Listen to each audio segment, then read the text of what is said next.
요한계시록 3장 7절부터 13절까지 3장 7절입니다.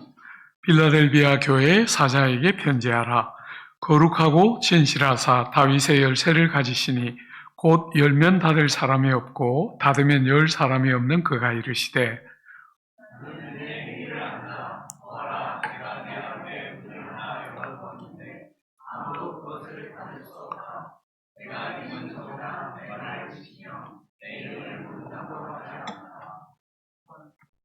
보라, 사단의 회당 곧 자칭 유대인이라 하나 그렇지 아니하고 거짓말하는 자들 중에 몇을 내게 주어 그들로 와서 내 발 앞에 절하게 하고 내가 너를 사랑하는 줄을 알게 하리라. 10절입니다. 예.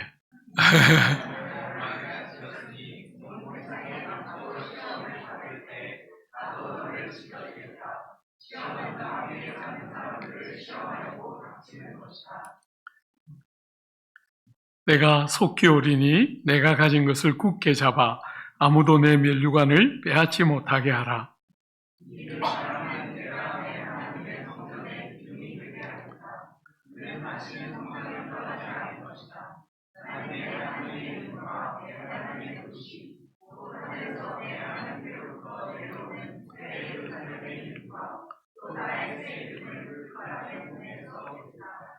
귀 있는 자는 성령이 교회들에게 하시는 말씀을 들을지어다. 아멘. 여러분이 오늘 저녁에 우리가 생각하는 이 빌라델비아 교회는 제가 개인적으로 볼 때 7교회 중에 제일 주님이 이상적으로 생각하는 교회가 아닐까 그렇게 생각이 돼요. 칭찬받는 두 번째 교회, 우리가 첫 번째 스무나 교회 봤는데 오늘 이 빌라델비아 교회는 칭찬을 받는데 주님의 마음에 제일 가까운 교회가 아니었을까 그런 생각을 하면서 본문을 좀 묵상했던 것 같아요. 여러분들이 한번 저하고 이렇게 주목해서 볼 주제는 뭐가 그렇게 좋으셨을까? 이 빌라델비아 교회 안에서 뭐가 주님의 마음을 그렇게 기쁘게 했을까? 한번 그런 문제의식을 갖고 여러분들이 보시되 이 교회가 뭐가 그렇게 좋은지를 말씀하시기도 전에 먼저 약속을 주셔요. 이 교회가 얼마나 마음에 드셨는지 본문도 우리가 첫날에 넉절 받고 오늘 아침에 6절 봤잖아요. 오늘 본문은 7절.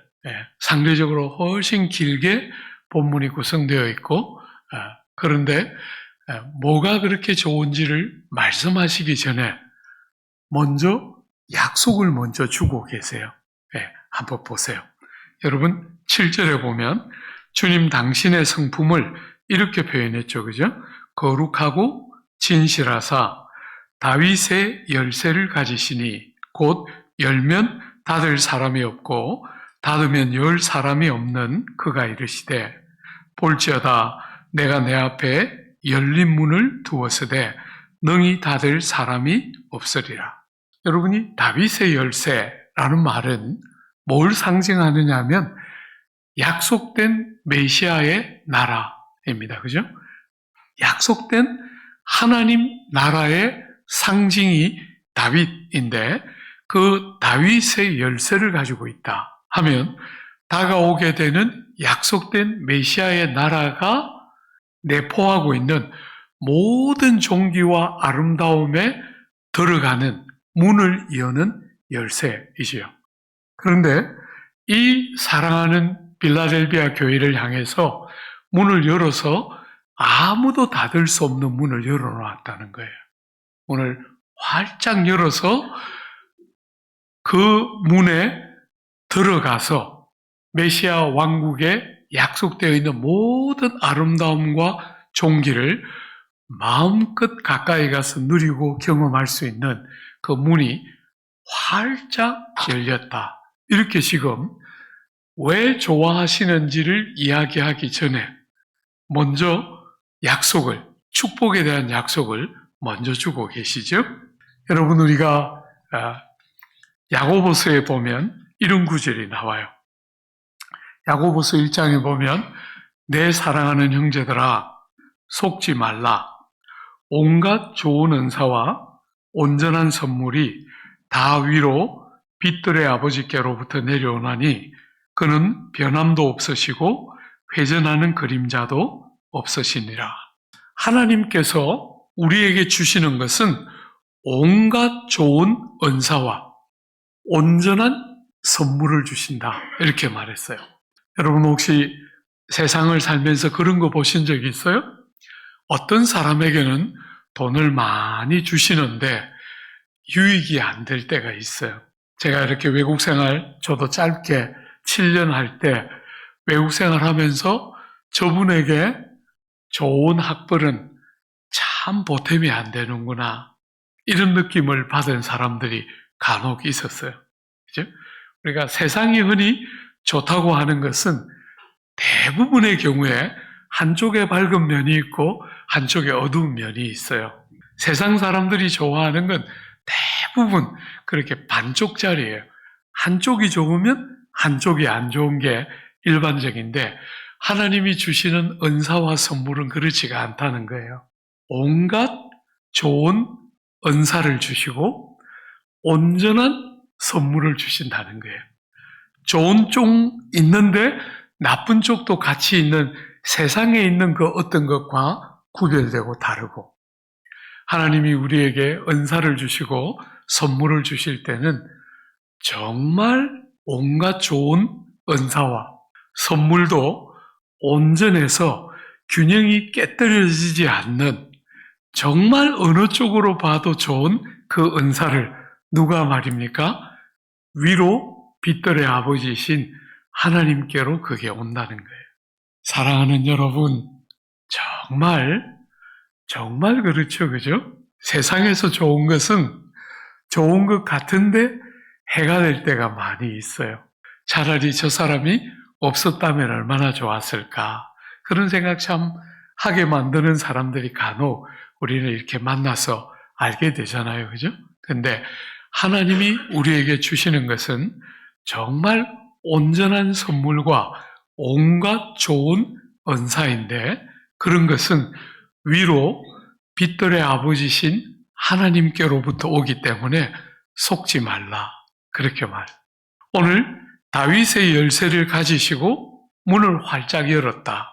이렇게 말할 때 여러분과 저에게 온갖 좋은 은사와 온전한 선물, 여러분에게도 정말 보탬이 되지만 여러분이 보탬이 될 뿐 아니라 남들에게도 정말 유익이 되는, 여러분 제가 이렇게 세상살이를 이렇게 보면 나는 좋은데 남들은 안 좋은 것이 참 많잖아요. 세상이 좋다는 건 대부분 그런 것인데 하나님이 우리에게 선물을 주실 때는 정말 그것이 하나님께로부터 우리에게 제공되는 선물일 때는 나에게 좋은 것은 말할 것도 없고 남에게도 너무 좋지요. 세월이 자꾸 흘러가니까 그런 생각 정말 많이 해요. 세상 사람들은 많은 소유를 자랑하잖아요.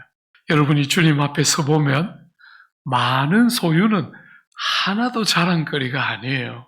여러분 주님 앞에 서보면 여러분을 통해서 얼마나 많은 사람이 부유하게 되었는가, 그게 얼마나 중요한 주제라는 것을 여러분이 주님 앞에 서보면 볼 거예요. 사랑하는 여러분, 소유가 복이라고 생각하는 이 어리석은 시대에 여러분을 통해서 여러분이 복을 받는데 여러분만 좋은 게 아니고 여러분 때문에 많은 사람이 좋고 살아나는 것, 그게 진짜 성경이 말하는 복이에요. 여러분이 복을 담지하고 소유하고만 있다는 게 성경이 가르치는 복의 개념이 아니에요. 주님 말씀하셨잖아요, 그죠? 많이 받은 자는 많이 찾을 거라 그랬어요. 주님이 여러분과 저에게 주실 때 그게 정말 여러분에게 유익할 뿐 아니라 남에게도 유익한가? 정말 중요한 주제. 세상은 절대로 그 이야기 안 해요. 그죠? 세상은 여러분이 소유를 많이 하고 업적을 많이 쌓으면 복이라고 말하지만 성경은 절대로 그렇게 말하지 않아요. 하나님이 주신 것이잖아요. 그죠?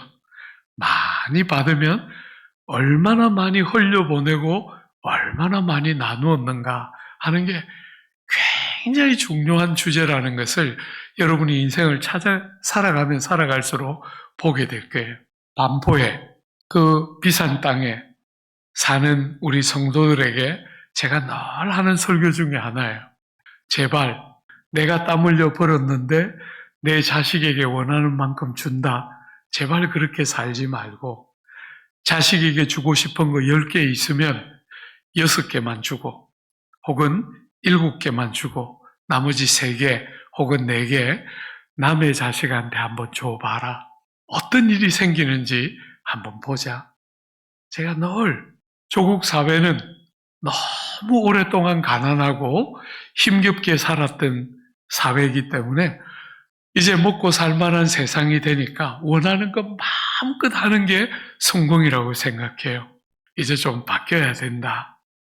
이제 원하는 거 좀 했으니까 남 좋은 일, 남들에게 유익한 일 더 많이 하는, 여러분 힘을 많이 가졌는데 남을 착취하고 남을 억누르고 남의 것을 빼앗아 오는 것이면 그게 무슨 복이 되겠어요? 그죠? 많은 사람을 복되게 해야 그게 진짜 성경이 말하는 온전한 선물이지요. 하나님이 우리에게 귀한 것들을 주실 때 그런 세계를 그리면서 주시는 거잖아요. 주 안에 사랑하는 여러분, 주님이 그 온전한 선물과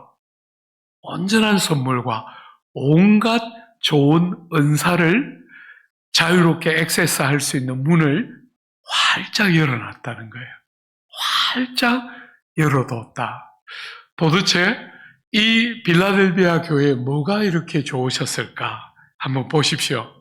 여러분이 교회를 보면서 7절 하반절에, 죄송합니다. 8절 하반절에 보면 내가 내 행위를 아노니 내가 작은 능력을 가지고서도 내 말을 지키며 내 이름을 배반하지 아니하였다.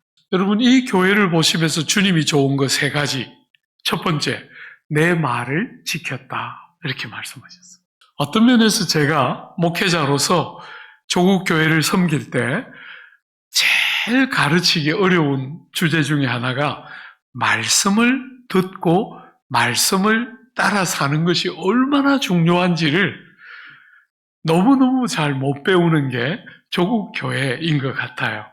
그래서 정말 성경 너무 안 보고 성경 너무 안 읽고 신앙생활을 어지간히 했는데 성경을 규칙적으로 결심하고 규칙적으로 꾸준히 읽어서 몇 번 읽은 사람 찾기가 여간 어렵고 설교를 들으면 성경을 약간 아는 것 같은데 성경을 열어서 잘 모르는 사람들에게 성경을 펴서 설명해 줄 줄 아는 사람이 너무 작은, 그게 오늘 조국교회의 제일 큰 아픔 중에 하나다. 저는 늘 조국교회를 생각할 때 그렇게 생각하는데 오늘 이 빌라델비아 교회를 볼 때 첫 번째, 하나님의 말씀을 지켰다. 이게 그들을 바라보는 주님의 기쁨 중에 하나예요. 우리 여기 이제 결혼해서 젊은 부부들도 많이 보이고 또 이제 출산을 앞두고 있는 부부도 보이고 이렇게 같이 살면서 여러분들이 남편하고 아내하고 부부가 되어서 살아보니까 뭐가 제일 답답해요? 많은 자매들이, 그 젊은이들이 많은 교회에 결혼 참 많이, 주례 참 많이 했는데 그 주례할 때마다 이 자매들이 저에게 와서 늘 말했어요. 목사님, 저는 우리 남편 이렇게 해서 이렇게 만들 거예요. 그렇게 말하면 제가 늘 그 자매들 격려 많이 해줬어요. 꼭 그렇게 해라. 꼭 그렇게 해라. 그렇게 보내놓으면 결혼한 지 1년 되고 2년 되면 찾아와요. 목사님, 이제 그런 꿈은 다 사라졌고 이제 그거 다 내려놨고 말만 좀 시큰하고 살았으면 좋겠어요. 이 남자는 순 국산만 써서 못 알아들을 단어가 아무것도 없는데 왜 이렇게 말귀를 못 알아들을까요?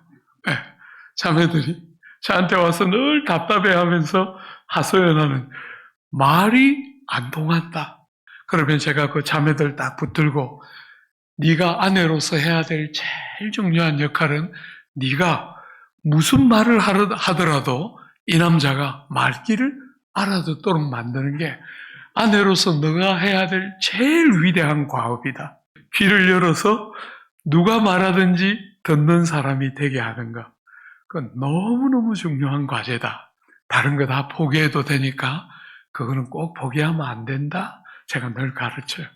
사랑하는 여러분, 귀를 열어 말을 듣는 것. 이건 정말 너무너무 중요한 주제인데 사람들은 이 주제가 얼마나 중요한지를 몰라요. 그러니까 오늘 이 빌라델비아 교회를 보시면서 너희가 내 말을 지켰다.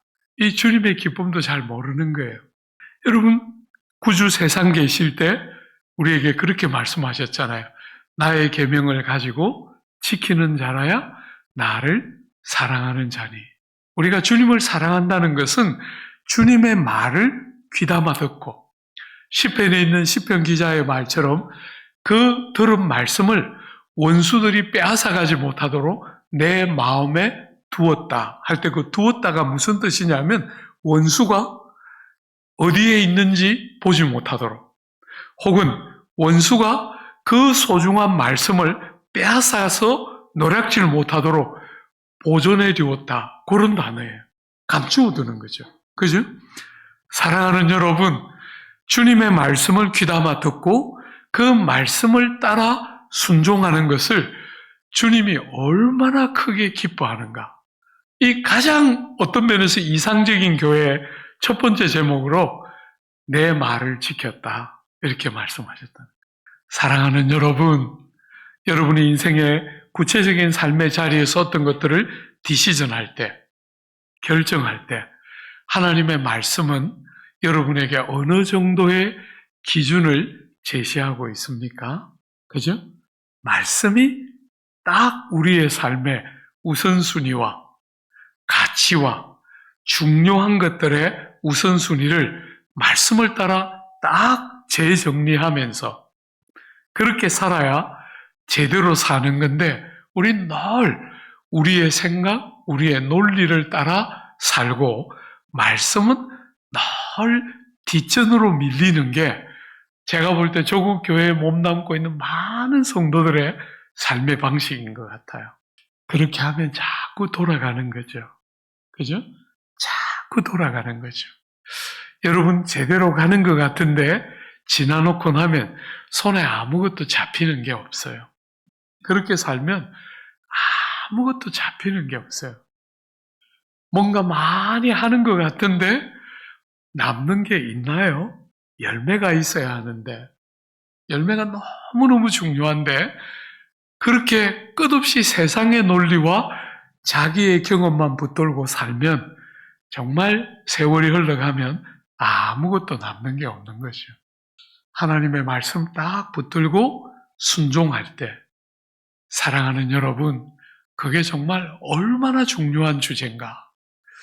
여러분, 모세를 뒤이어서 여호수아가 세워질 때 여호수아 1장에 보면 여호수아가 얼마나 두려워했는지 여러분이 그 본문을 읽어보면 우리가 예측할 수가 있어요. 모세같이 위대한 인물을 뒤이어서 여호수아가 지도자가 되니까 여호수아는 너무너무 두려웠어요. 그때 여호수아 1장에 보면 두려워하지 말라는 말을 얼마나 여러 번 하고 있는지 몰라요. 그런데 그렇게 두려워하지 말라고 격려하시면서 늘 당부하는 게 뭐예요? 이 율법책을 내 입에서 떠나지 말게 하고 그 가운데 기록한 대로 지켜 행하라. 그게 그 두려워하는 여호수아에게 주신 하나님의 말씀이에요. 여러분 제가 철없을 때 고등학교 2학년 때 처음 교회를 가서 대학을 입학하면서 본격적으로 성경을 읽기 시작했어요.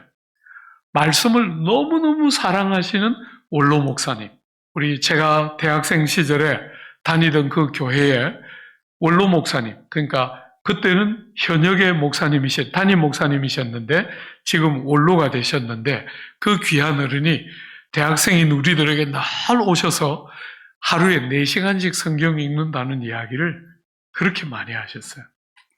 그날 못 읽으면 그 다음날, 그날 2시간밖에 못 읽으면 그 다음날 6시간 읽었다.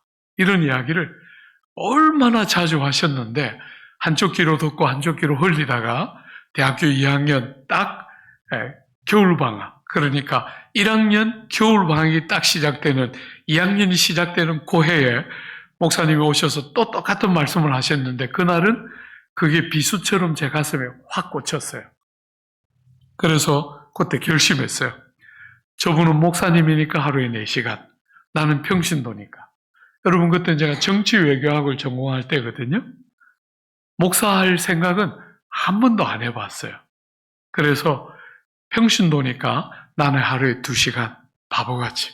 저도 목사님처럼 4시간 하고 읽었으면 더 좋았을 텐데 2시간 규칙적으로 읽기 시작했고, 그 성경 읽는, 규칙적으로 성경 읽기 시작할 때 본격적으로 변화가 시작됐어요.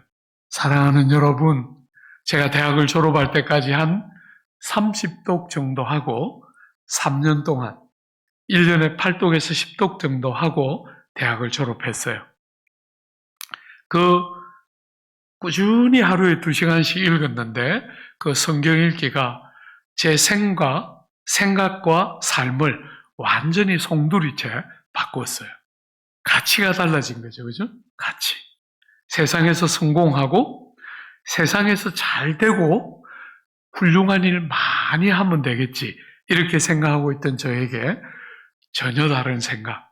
앞으로 뭐가 될지는 모르겠지만 지금 주님과 함께 동행하고 주님의 말씀에 귀를 기울이고 주님이 나에게 가르쳐주시는 길을 가야 되겠다 하고 생각이 딱 달라졌을 때, 혹시 여러분 여기 지금 이제 우리 젊은 학생들이 많은데 그렇게 성경을 규칙적으로 읽었을 때 제 삶에 일어난 제일 중요한 변화는 공부를 공부답게 하기 시작했다, 이렇게 말할 수 있을 것 같아요. 제가 이제 이렇게 말하면 많은 부모들은 성적이 더 나아졌나 이렇게 생각해요. 그런 일은 없었어요. 이 머리가 그 머리니까, 그죠? 은혜 아무리 받아도 이 머리는 어쩔 수 없어요.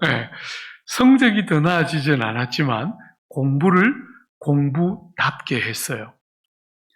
여러분, 너무 가난하게 공부했기 때문에 늘 장학금을 받아야 한다는 이 억눌림이 있었는데, 믿음이 이렇게 딱 들어오고 눈이 조금씩 열리기 시작했을 때 공부가 한 번씩 저를 옛날처럼 끌고 가려고 하면 제가 불렀어요. 공부, 일로 와. 이렇게 제가 끌고 다녔어요. 여러분, 제가 철들고 나서 성경을 읽고 눈이 약간씩 열리기 시작하면서 공부에 끌려가 본 적 없어요. 공부를 끌고 다녔습니다.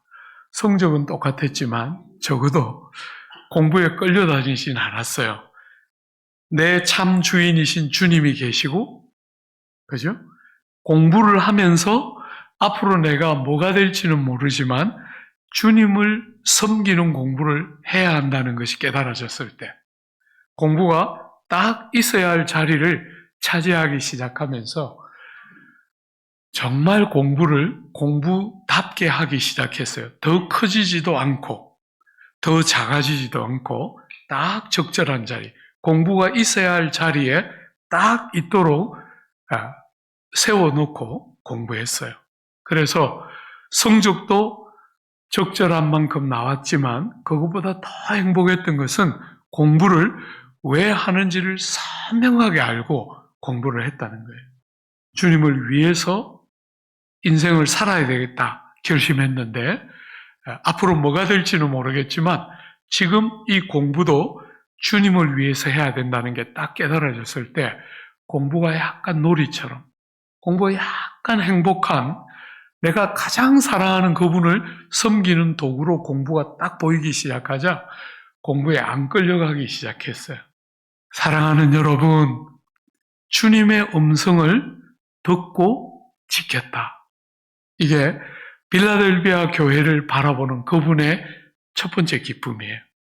여러분의 삶을 보면서 여러분, 제가 이렇게 조국교회를 볼 때 제가 느낀 늘 아픔은 조국교회는 신앙생활은 하는데 막연한 도덕성, 막연한 윤리성 밖에는 안 나와요. 정말 믿음으로 신령하고 진리를 알아가는 하나님의 사람들다운 말씀이 순종되어지는 삶이 만드는 영화로움과 존귀함과 신령함이라는 게 잘 안 보여요. 그냥 방언을 하고 입신을 해야 신령한 게 되는 게 아니고, 여러분, 말씀이 우리의 삶을 다스리고 그 말씀의 저자이신 성령이 말씀을 가지고 우리의 인격을 다듬기 시작할 때 비로소 우리의 삶에 예수쟁이 같은 모습이 묻어나는 거잖아요. 근데 제가 조국교회를 보면 막연한 도덕성밖에 없어요. 그냥 막연한 윤리만 있어요. 족보 없는.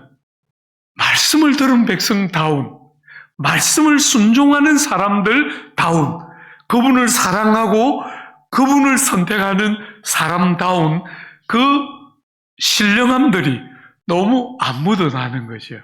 그러니까 신앙생활을 하는데 대부분의 사람들이 자기 능력치 수준만큼 하고 말아요.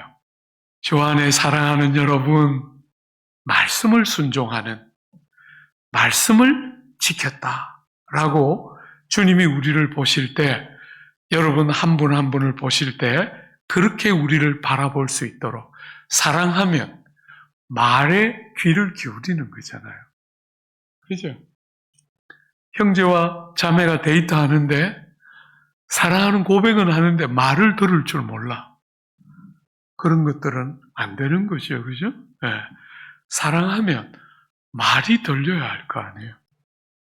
신앙의 핵심은 주님을 사랑하는 것인데, 사랑하는 여러분, 사랑하는 주님의 그 음성이 여러분의 귀에 꿀보다 달게 느껴져야 가슴이 설레고 콩당콩당 하면서 듣고 싶어 해야 정상적인데, 주님이 여러분을 보실 때 말씀을 지켰다.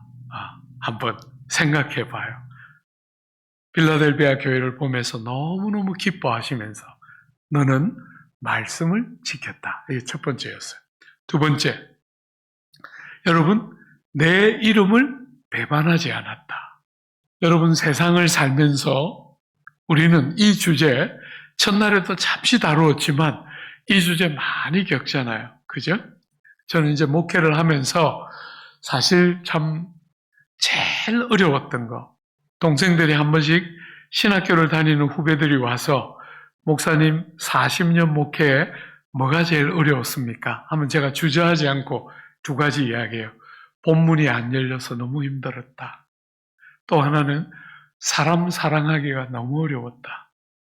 사람들이, 여러분, 사람 사랑하기가 얼마나 어려운지, 정말 소중하게 여기고 사랑했다고 생각했는데 돌아서서 정말 영혼을 다치게 만드는 이야기를 너무나 많은 사람들이 쉽게 내뱉을 때 참 많이 울었던 것 같아요.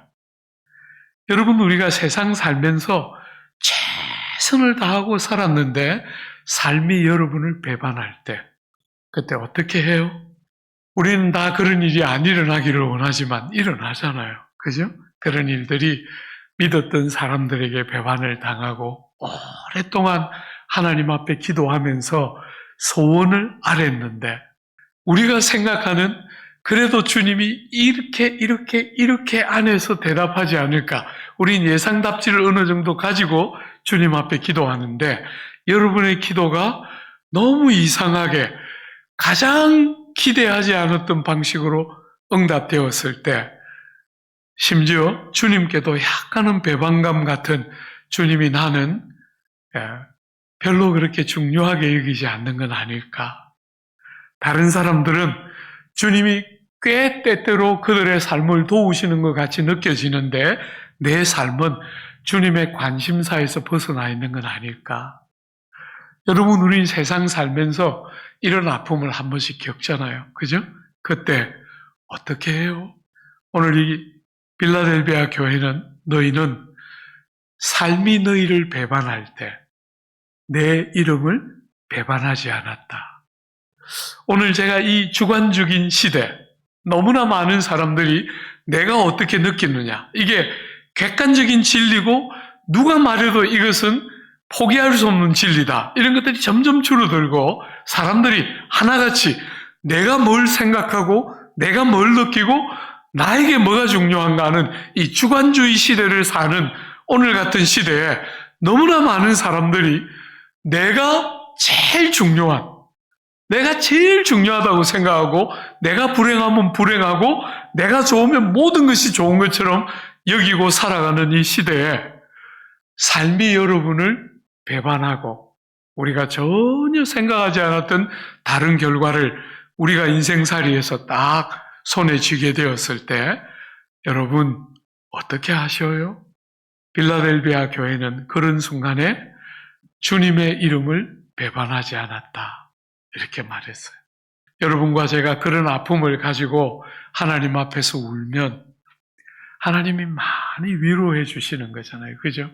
아무데도 위로받을 곳이 없고 아무데도 우리 마음을 열어서 보일 곳이 없는 그 아픈 순간에 아버지 하나님 앞에 어떻게 이럴 수 있어요 하고 우리가 울면 하나님이 많이 위로해 주시지만, 사랑하는 여러분, 어떤 사람들처럼 자기 개인의 확신을 가지고 하나님이 어디 계셔?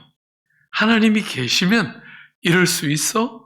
이렇게 오늘 너무나 많은 사람들이 그렇게 말하고 살아가는 이 시대에 여러분은 삶이 여러분을 배반할 때 주님의 이름을 배반하지 않았다. 이 빌라델비아 교회 성도들을 보면서 주님 그렇게 기뻐하고 있는 거예요. 여러분, 누가 봐도 여러분이 불평하는 게 정당해 보이고 누가 봐도 여러분의 삶에 많은 시련이 있고 아픔이 있어서 넘어지고 고통할 수밖에 없는 것 같은 순간에 하나님을 기다리는 게 뭔지 아십니까? 낙심하지 않고 내 방식으로 빨리 결론을 도출해내려고 하지 않고 주님의 시간표와 주님의 방법을 신뢰하면서 주님을 기다리고 주님을 사모하고 주님께 내 삶의 일정한 부분들을 딱 내어 맡기면서 속단하고 빨리 결론 내리려고 하는 이 미련한 우리의 방식을 선택 안 하고 하나님을 기다리는 거 뭔지 아십니까? 여러분, 로마서 10장에 보면 주님은 당신을 기다리는 자를 부끄럽게 하지 않아요. 하나님을 사모하고 하나님을 기다리는 자들을 주님은 부끄럽게 하지 않습니다. 사랑하는 여러분, 우리는 많은 순간에 저쪽에 이 절벽이 끝이 보이기만 해도 우리는 막 두려워 떠는데 주님은 너긋하세요. 왜냐하면 주님은 다 보이는 거잖아요. 그죠? 그런데 우리는 조금만 우리의 뜻과 달라지면 막 두려워하고 걱정하고 염려하고 안달하는데 많은 경우에 주님이 우리 시간표대로 안 움직이세요. 여러분, 혹시 그런 거 한 번씩 느껴봤어요?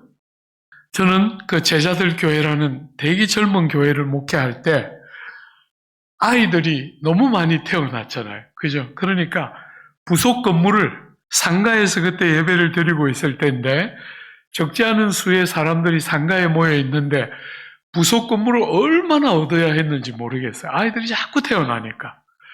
여러분, 그 예배당이 있는 그 상가가 있는 데서 3분만 걸어가면 대순진리회라고 기와집처럼 굉장히 크게 지은 대순진리회가 두 개나, 이쪽에 하나 이쪽에 하나 큰 정말 대굴 같은 건물이 두 개나 바라보고 서 있었어요. 우리 교회에서 3분만 가면.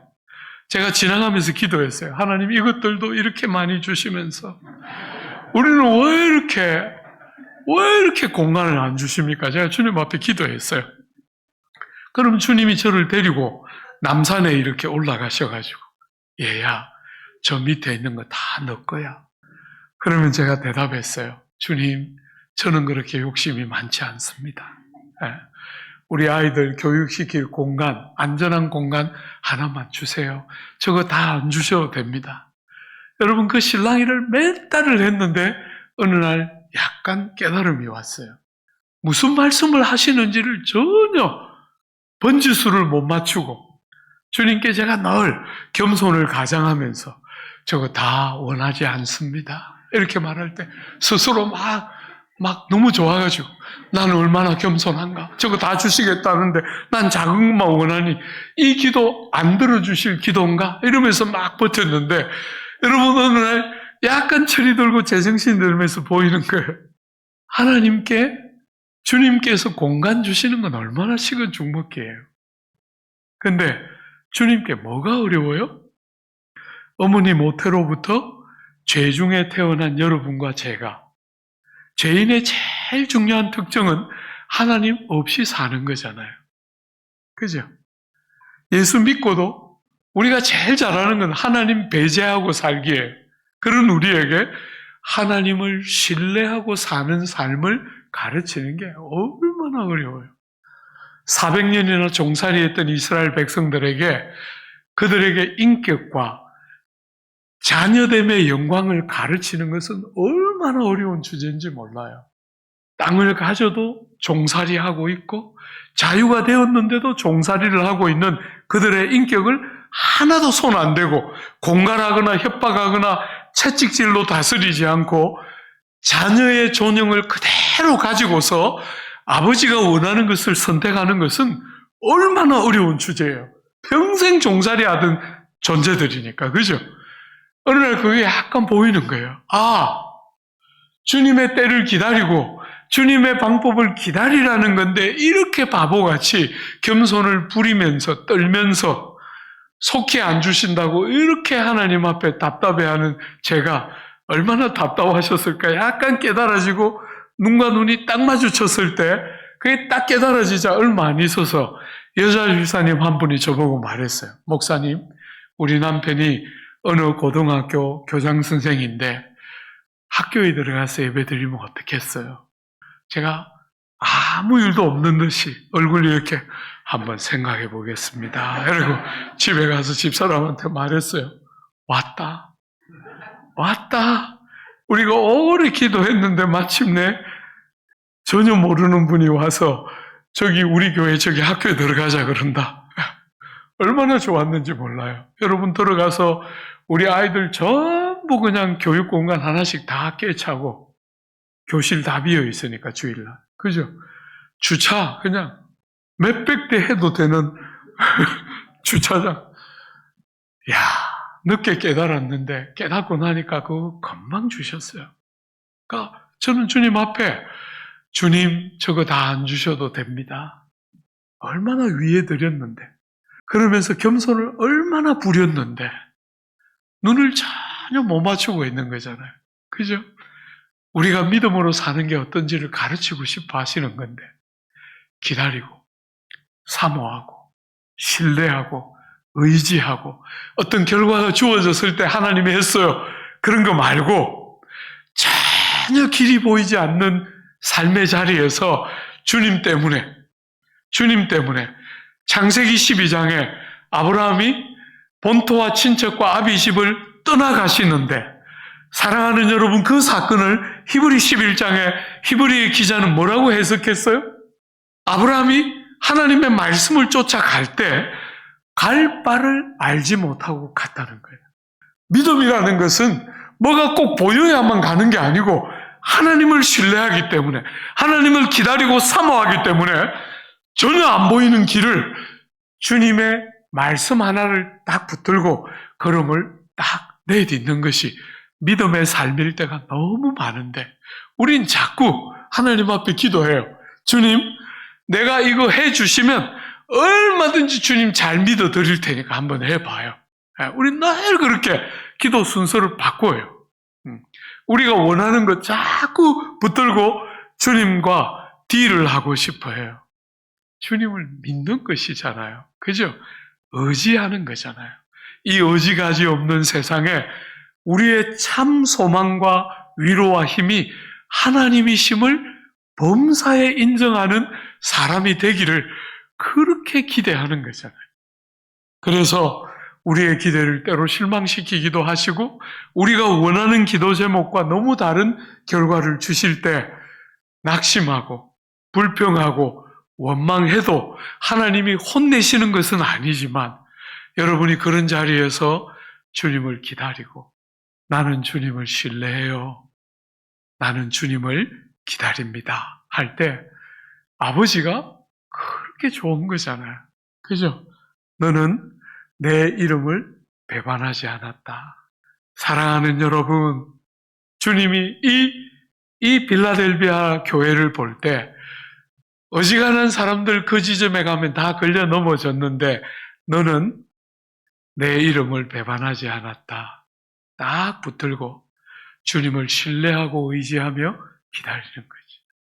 여러분, 저는 약간 불우하게 컸기 때문에 제 속에 많은 트라우마 있었어요. 그래서 삶이 어려울 때는 병이 이렇게 쫙 도졌어요. 여러분, 제 성, 여러분 순서지에 있죠? 네. 화종부, 화씨 봤어요?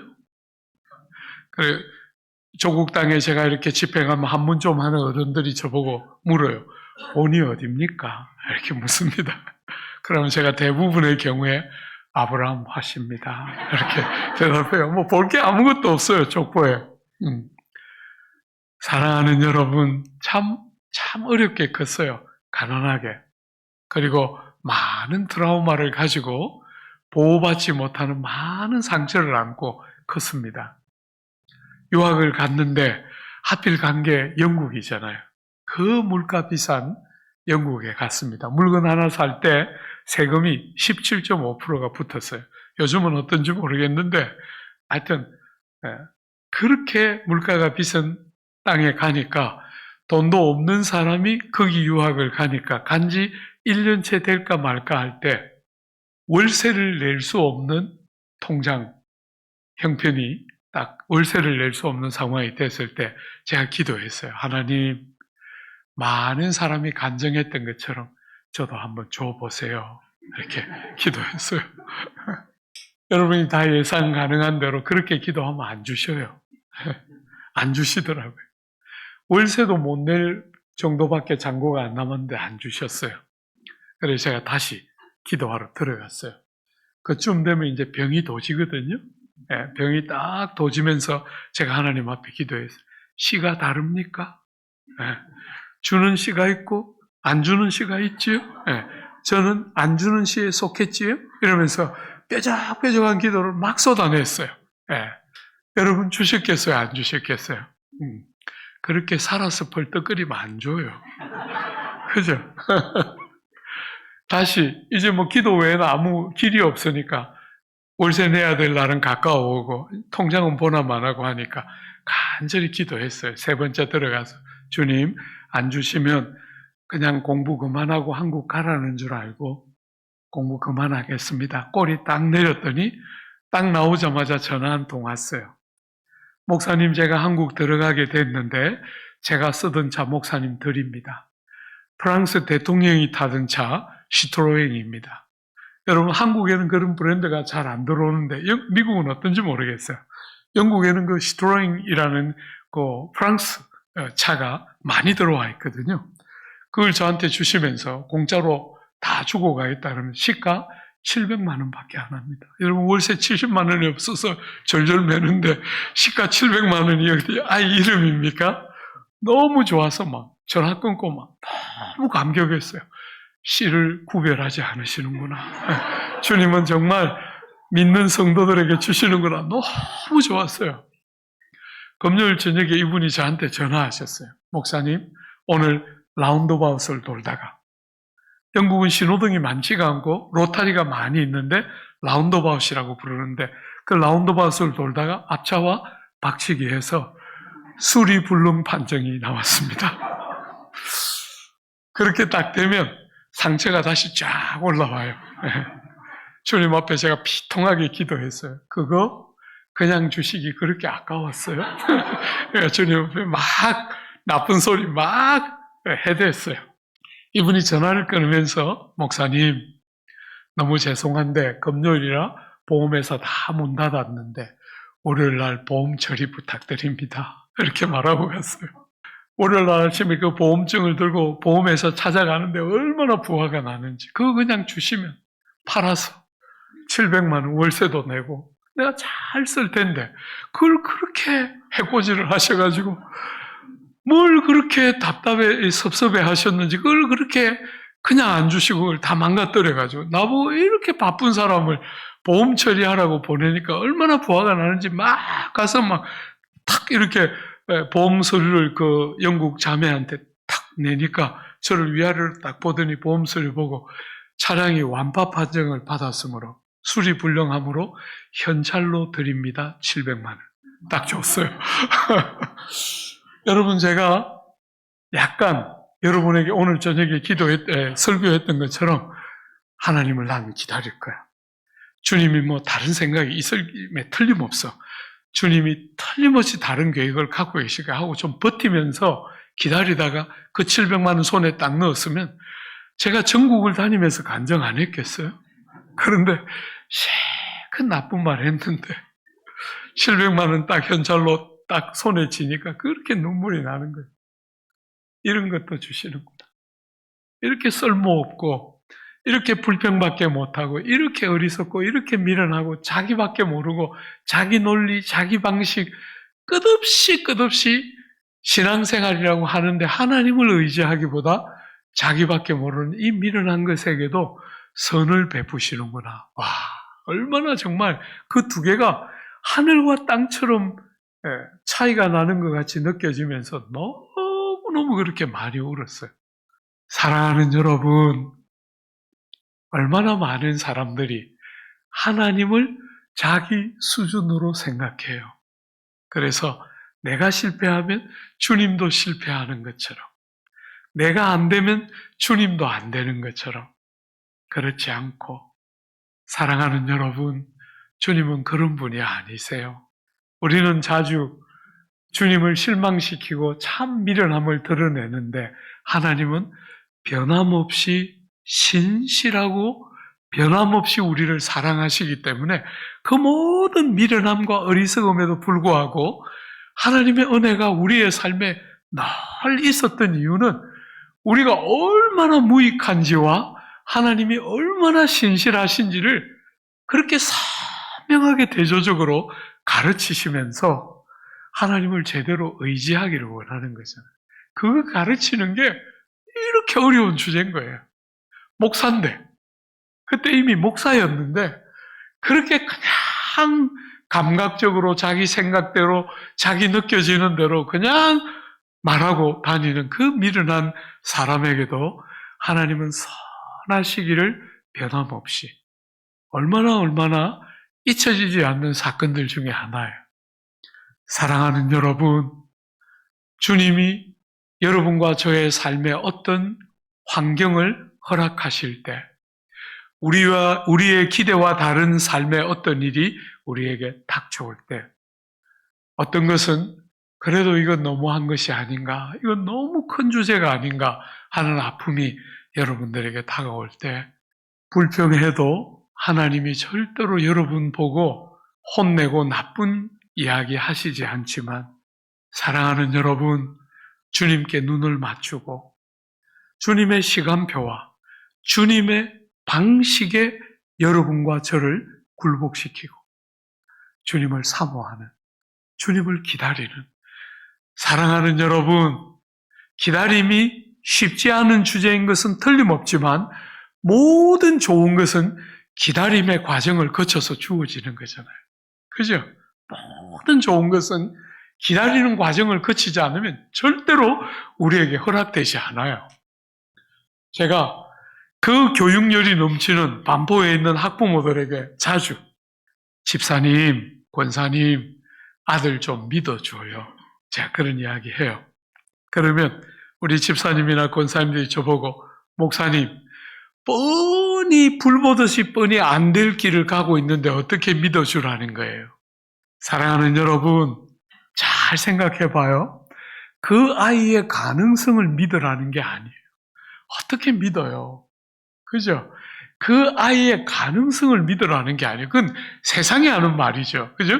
우리는 하나님의 신실하심을 신뢰하면서 자녀를 믿어주고, 기다려주고, 지지해주고, 붙들어주고, 세상이 다 포기하는 순간에도 부모가, 엄마가, 아빠가 끝까지 그 자녀 딱 붙들어주면 망하는 자식은 절대로 없어요. 그게 구조적으로 그렇게 돼 있는 거예요.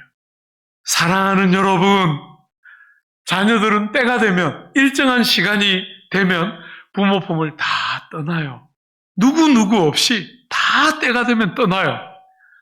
부모가, 자녀들이 조금씩 부모 품을 떠나기 시작할 때 부모가 할 수 있는 최고의 사랑은 기다려주고 믿어주는 거잖아요. 그죠? 도저히 그런 것이 싹이 안 보이는 순간에 아이를 바라보면서 좌절하고 낙심하는 게 아니라 주님 때문에 그 소중한 자녀를 하나님의 선물로 주신 하나님의 신실하심을 딱 붙들고 자식을 보호해주고 지지해주고 믿어주고 기다려주고 견뎌내는 거예요. 부모가 그렇게 자식을 붙들어내면 자식 망하지 않습니다. 구조적으로 딱 그렇게 만들어 놓은 거예요. 사랑하는 여러분, 우리에게 그렇게 사랑을 가르치는 거잖아요. 우리 자식들 그렇게 사랑할 수 있으려면 여러분이 아버지의 마음을 알고 아버지를 기다리고 우리가 기다렸을 때 아버지가 어떻게 우리에게 하는지를 알아야 하나님을 기다리고 사모하고 하나님의 방법과 하나님의 때를 신뢰하면서 딱 기다리는 그 감격이 여러분의 삶에 올 때는 그냥 여러분의 소원이 이루어지는 기쁨하고는 비교할 수가 없는 거예요. 제가 좋아하는 표현으로 바꾸면 하늘이 열리는 거잖아요.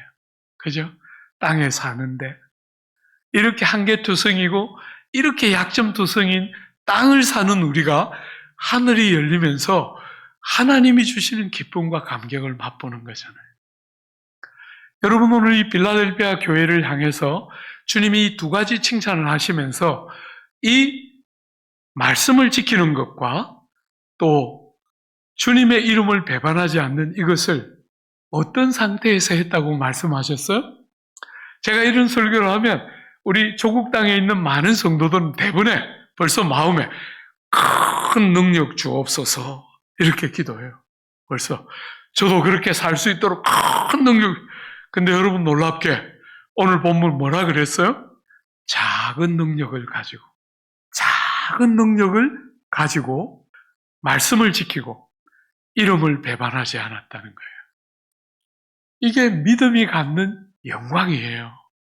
사랑하는 여러분, 조국 사회는 이런 주제가 나오면 끝없이 여러분과 저에게 능력이 있어야 하고 지위가 좋아야 하고 재능이 탁월해야 되고 안 되면 집안이 좋아야 하고 그래서 무슨 수준을 물었는지 그렇게 중요한 대학 교수라는 사람이 그 열심히 연구해서 발표하는데 읽을 때마다 저는 부화가 나요. 네. 저는 흙수저니까. 그죠? 할 말이 이런 거밖에 없나? 이렇게 공부 많이 해가지고 이런 나 같은 사람이 이렇게 좌절시키는 거밖에 할 줄 모르나? 이런 공부 뭐 하려고 했누? 네. 한 번씩 늘 그렇게 묻고 싶어요.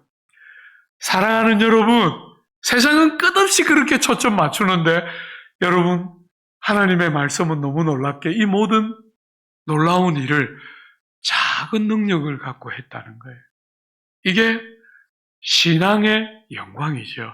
그죠? 신앙이 여러분과 제 삶에 주는 것은 자기 암시가 아니잖아요. 자기 확신이 아니잖아요. 신앙은 그런 게 아니에요. 자기 세뇌가 아니죠. 그죠?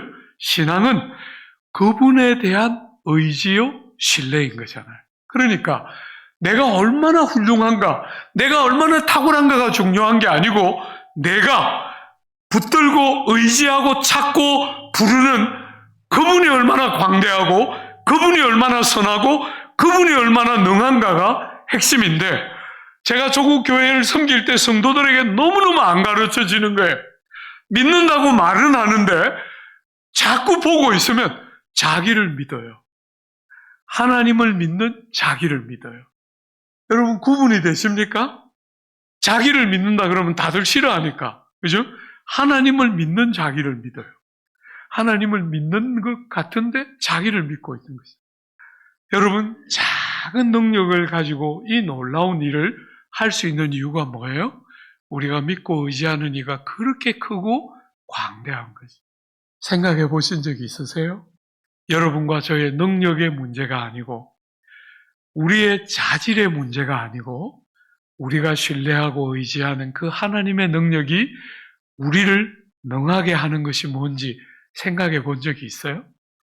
권능을 행하고 세상을 깜짝 놀라게 만드는 그런 능력 말고, 사랑하는 여러분, 마귀가 예수님에게 시험한 거잖아요. 성전 꼭대기에서 뛰어내려 봐라. 그러면 약속하신 대로 천사들이 발을 받들어 줄 텐데 모든 사람들이 와, 특별한 사람이 나왔구나 하고 주목할 테니까 그 길 가라. 그럴 때 주님은 한 걸음도 그 길 가려고 안 하셨어요. 세상은 전부 그런 게 능력이라고 생각하는데 주님이 보는 능력은 그게 아닌 거잖아요. 왕인데 왕으로서 종들을 착취하는 왕이 아니라 종들의 발을 씻기는 왕이 오신 거잖아요. 사랑하는 여러분, 다 어떠미 되고 싶어하는 이 세상에 낮아져서 종이 되고 사랑하기 때문에 종이 되는 전혀 다른 세계를 쫙 여는 거잖아요. 이렇게 치열한 적자생존과 약육강식의 세계 한가운데를 뚫고 사람들이 한 번도 생각해 보지 못한 다른 메시아가 오는 거잖아요. 그런데 여러분이 다 보신 것처럼 때가 되면 제국들은 다 망하는데 바벨론도 망하고 페르시아도 망하고 헬라도 망하고 로마도 망하는데 그분의 나라는 영원한 거잖아요. 조국 땅까지. 여러분들이 살고 있는 이 미국 땅에서 귀한 복음이, 여러분 선교사들이 아펜젤러나 언더우드 같은 사람들이 올 때 25살이었어요. 조국 땅으로 이름도 생소한 그 대한민국으로 복음을 들고 그들이 왔을 때 25살입니다. 그 귀한 종들이 조국 땅까지 와서 이렇게 꽃을 활짝 피우는 영광스러운 역사를 주시는 것은 여러분과 저 안에 무슨 다름이 있는 게 아니고 그 늘 세상에 하는 거잖아요. 그죠? 잘 되면 다 자기 탓이고 못 되면 다 조상 탓이라고 말하는 전부 그런 세상의 방법 말고 믿는 우리는 하나님의 능력을 의지하는 거죠. 사랑하는 여러분, 작은 능력밖에 없는데 이 귀한 삶을 살았다는 거예요. 이게 그냥 말이 아니에요. 여러분 여기 아이들을 낳아서 길러본 부모님들, 시집장가까지 보낸 부모님들에게 한번 먼저 물어봐요. 자식이 언제 제일 좋았는지. 자식이 언제 제일 좋았나. 대학 들어갔을 때, 시집가고 장가갔을 때 그때가 제일 좋은 게 아니에요. 대부분의 부모들이 하나같이 말할 거예요. 아무 말도 못하고 누워서 빵긋할 때, 어릴 때 대부분의 부모들이 어릴 때 효도 다 한다 그래요. 말하기 시작하면 부모를 가르치지요. 걷기 시작하면 이쪽 저쪽 다 부딪혀서 다 깨뜨리지요. 이게 복잡한 세상이에요. 누워서 아무 말도 못하고 치아도 없는데 그게 그냥 빵긋하면 막 다 자질을 주는 거잖아요. 그죠? 그 행복이 얼마나 크고 많아요. 사랑하는 여러분, 세상은 능력이 많아야 한다고 끝없이 여러분들에게 버블을 띄우고 어떤 지점에서 멈추어 서서 이제 충분합니다. 더 없어도 됩니다. 여러분 미우라 아야코 아십니까? 대학을 다닐 때 너무 좋아하면서 미우라 아야코 한 번씩 읽었는데 여러분 그분이 그 공전의 히트를 친 그 무슨 책입니까? 요즘 이렇게 단어가 생각이 안 나요. 주여. 하여튼 그분이 그 책을 쓰기 전에 조그만 구멍가게 같은 걸 했어요. 슈퍼마켓 같은 것을 했는데 구멍가게를 자기만 하는 게 아니고 옆에 다른 가게가 있으니까 이분이 성도였으니까 자기 가게 물건이 다 팔리면 물건을 더 안 가져왔어요. 옆에 가게 가도록. 물건을 딱 일정한 분량만 가지고 와서 그거 다 팔면 더 이상 안 팔고 가게 문을 닫았어요. 여러분, 그렇게 가게 문을 딱 닫자 놀라운 일이 생긴 거예요. 글을 쓰기 시작한 거죠. 그죠? 그래서 그 공전에 그 유명한 작품이 탄생하게 돼요. 저는 조국 땅에 있는 성도들이 좀 그렇게 살았으면 좋겠어요. 그렇게. 그냥 끝없이 세상이 말하는 것처럼 젊을 때 가장 돈 벌어가지고 늙어서 편안하게 그냥 원하는 것 마음대로 하면서 그냥 펜션 받아가지고 그냥 마음대로 여행도 다니고 막 다 이렇게 그냥 선글라스도 막 다 이런 거 좋은 거 막 다 끼고 그냥 가방도 그냥 다 이렇게 들고. 사랑하는 여러분, 몇 년 합니까? 몇 년? 내 바보같이 그렇게 살아요. 인생을 그게 성공이라고 생각해요. 미우라야코는 그 작은 기독교인들이 그렇게 작은 수에 있는 소수에 불과한데 믿었는데 제대로 믿은 거예요. 그러니까 늘 다른 사람을 배려하면서 자기 가게 물건이 다 빠지면 물건 더 채울 생각 안 하고 문을 닫았어요. 그리고 그 남는 시간을 가지고 글을 쓰기 시작하면서 새로운 인생의 문이 이렇게 활짝 열린 거죠. 사랑하는 여러분, 세상 사람들이 가지고 있는 논리대로 살면 여러분이 지금 세상에서 보는 것처럼 약육강식과 적자생존의 이 척박한 질서는 바뀌지 않아요. 다 잘 사는데, 다 대학 나왔는데, 다 어지간히 사는 것 같은데 조국 땅은 참 말할 수 없이 척박해져 가는 것 같아요. 옛날과 비교할 수 없이. 가정도 어지간히 드라이해져 가고 자녀들이 부모 공경하는 거 참 찾기 어려워졌고 부모들도 한 번씩 저보고 말해요. 목사님, 자식도 돈 있을 때 자식이지요. 그럼 제가 꼭 딱 붙들고 말해요. 정말 그렇게 기르고 싶어요? 자, 그 얼마나 나쁜 말이에요. 그죠? 제가 조국 사회를 볼 때 제일 귀한 것 중에 하나는 자식 사랑하기 때문에 희생도 아낌없이 하면서 살았는데 어느 순간부터 이제 부모도 그렇게 안 하려고 하는 거예요. 그런 거 좀 안 본받았으면 좋겠는데 사랑은 필연적으로 희생을 요구하는 거잖아요. 그죠? 그리고 아무도 안 알아주는데 자식도 다 크고 나면 안 알아주고 그 나쁜 것들이 대학만 들어가면 엄마는 그냥 기다려서 전화 오기를 얼마나 기다리는데 유학 보내느라 얼마나 등뼈가 휘어지면 보내는데 이놈들은 전화 한 통을 안 해.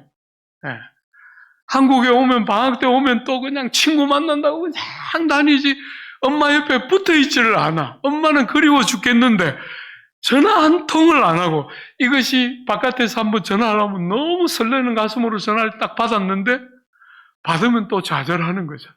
그죠? 왜 전화했어요? 용돈 필요해가지고 전화하니까 이것을 갖다가 그냥 그리고 또 왜 물어요? 오늘 저녁 반찬 뭐야? 이것들이 그냥 유학까지 보내놨는데 그래서 제가 우리 자매들에게 늘 말해요. 그분 만나기 전까지 그 자매 만나기 전까지 네 아들이니까 제발 그게 뭐 더 쏟지 마라. 한 번씩 화나면 창문 열고 던지고 그냥 안 꺼내고 싶을 때 그냥 내버려 놔라 그냥. 그래서 그 자매가 데려갈 때 시원하다 이러면서 보내고 그래라 제발. 사랑하는 여러분, 참 척박해진 세상이 자꾸 되고 부모가 자식 사랑하기 때문에 아무것도 안 아까워하고 다 주는 그게 더 좋은 건데 이제 그렇게 안 살라 그래요. 사람들이. 주 안에 사랑하는 여러분, 그럴 때 세상 지혜를 따라 살면 같이 망하는 거예요. 그죠? 주님이 우리에게 가르쳐 주신 우리의 참 주인이시고 우리의 유일한 소망이시요 우리의 모든 도움이 그분에게로부터 오고 그분이 우리에게 주시는 것은 온갖 좋은 것과 온전한 선물을 우리에게 주시는 거잖아요.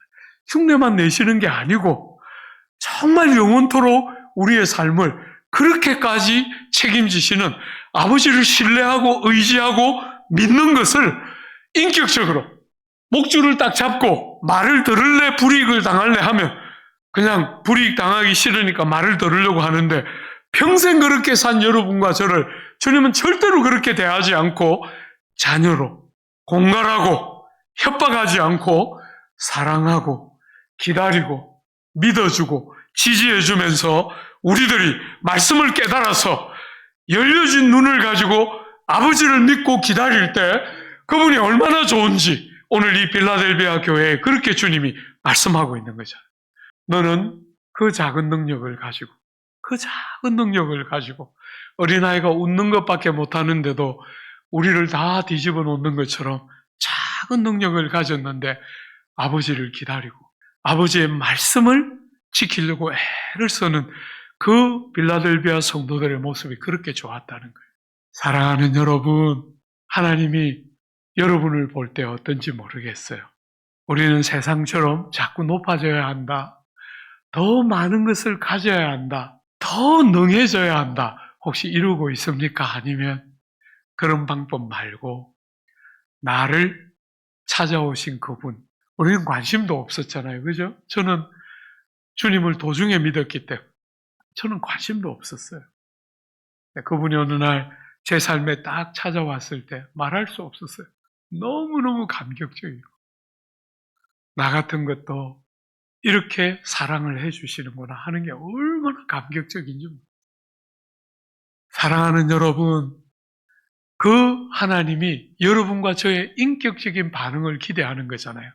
그렇게 세상이 여러분을 배반할 때, 여러분의 삶에 시련과 아픔이 올 때 주님 비방하고 주님 싫어요 말하고 그렇게 나자빠지지 않고 주님을 기다리면서 주님의 이름을 배반하지 않고 그 작은 능력밖에 없는데 자기를 바라보면서 좌절하지 않고 주님을 바라보면서 소망, 믿음을 가지고 주님을 의지하는 그들이 그렇게 좋았다는 거예요.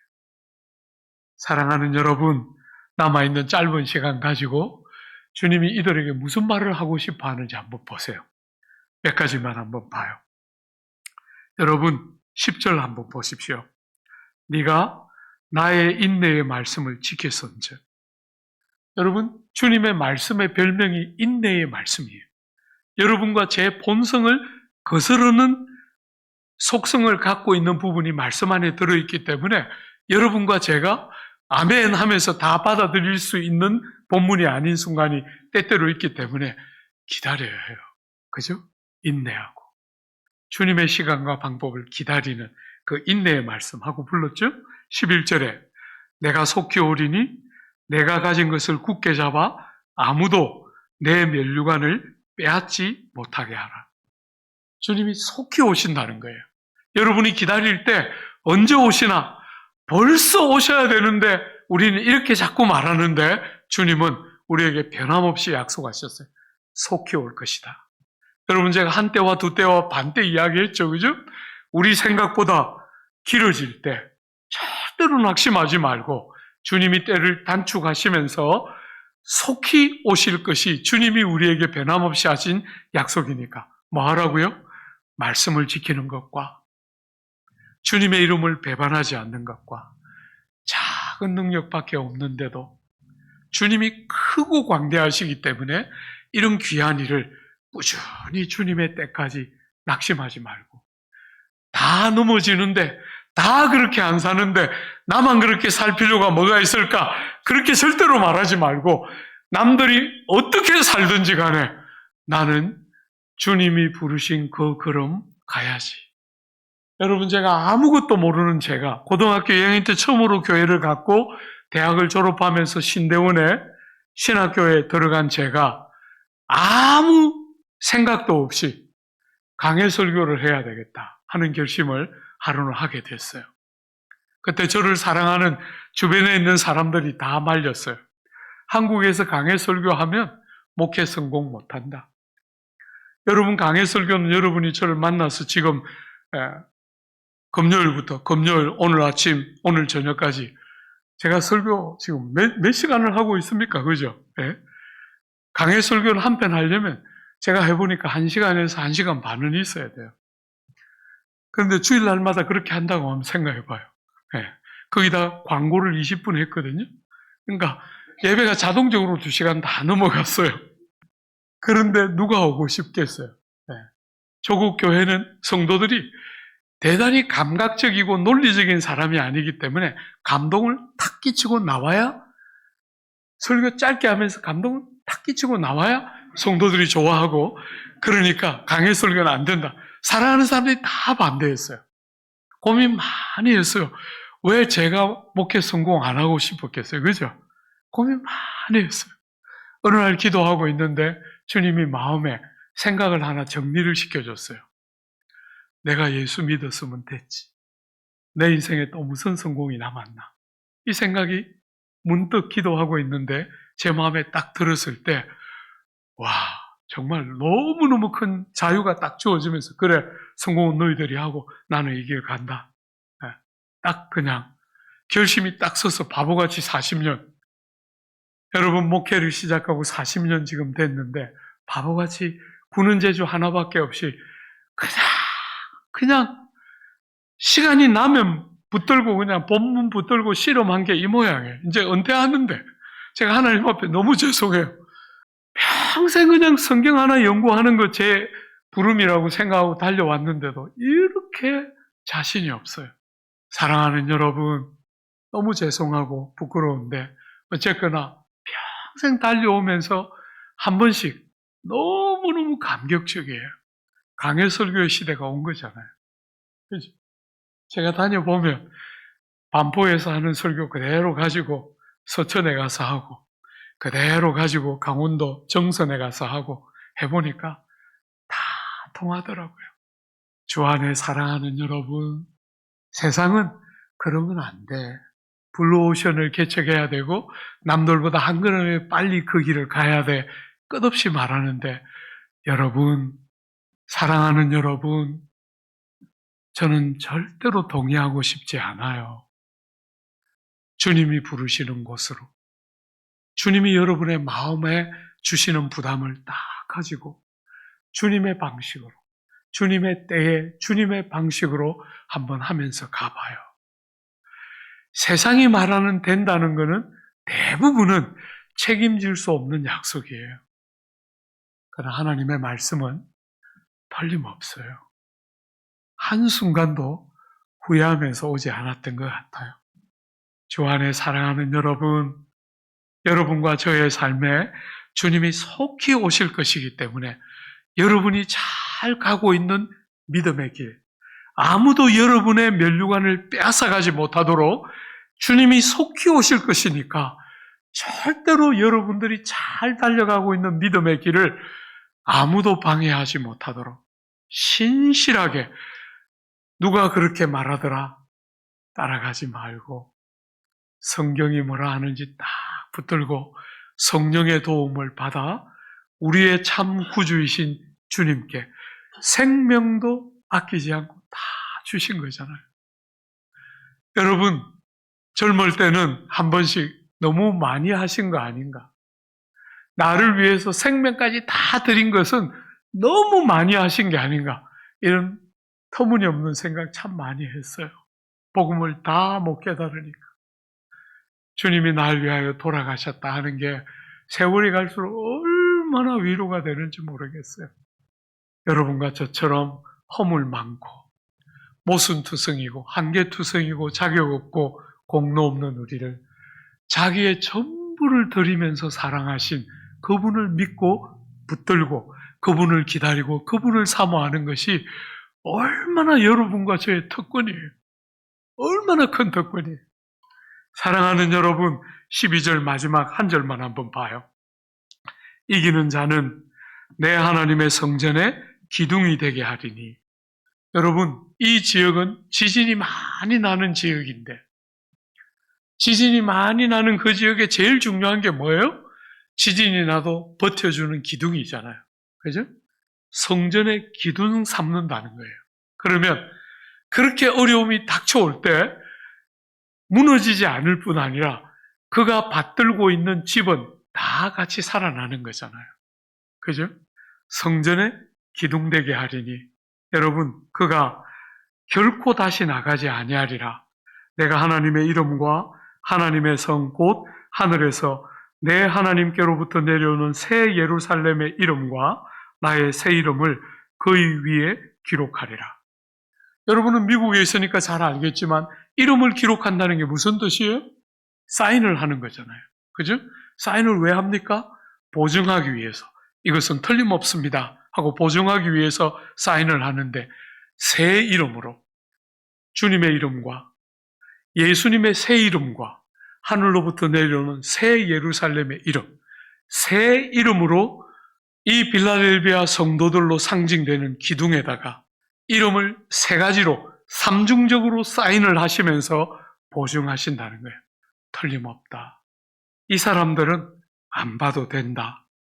틀림없다 하고 삼중적인 사인을 하신다는 거예요. 여러분, 저는 이룬 건 거의 없는 목사인데 돌아보니까 은퇴를 앞두고 있는데도 너무 죄송한 게 너무 많은 그런 목사이지만 굽이굽이 죄송함과 감사함이 늘 교차돼요.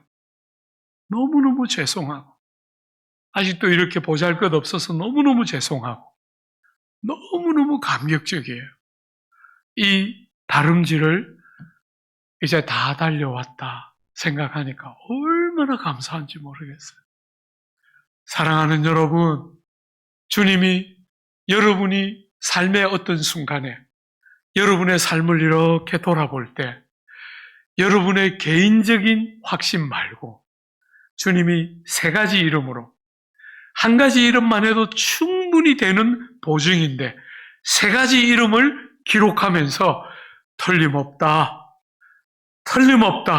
이렇게 여러분이 걸어온 삶을 보증해 주시고 그렇게 주님이 보증해 주시고 지지해 주도록 여러분의 삶에 말씀을 지키고 주님의 이름을 배반하지 않고 능력이 작든 크든 세상은 끝없이 조건과 자격을 따지지만 여러분과 저는 그 광대하고 영화로운 주님을 믿기 때문에 여러분이 어느 자리에 있든지 관계없이 그 자리에서 부름받은 모습으로 주를 영화롭게 하고 주를 참으로 기쁘시게 하는 복되고 영화로운 성도들, 그런 귀한 교회 되게 해주시기를 기대하고 여러분 모두를 축복합니다.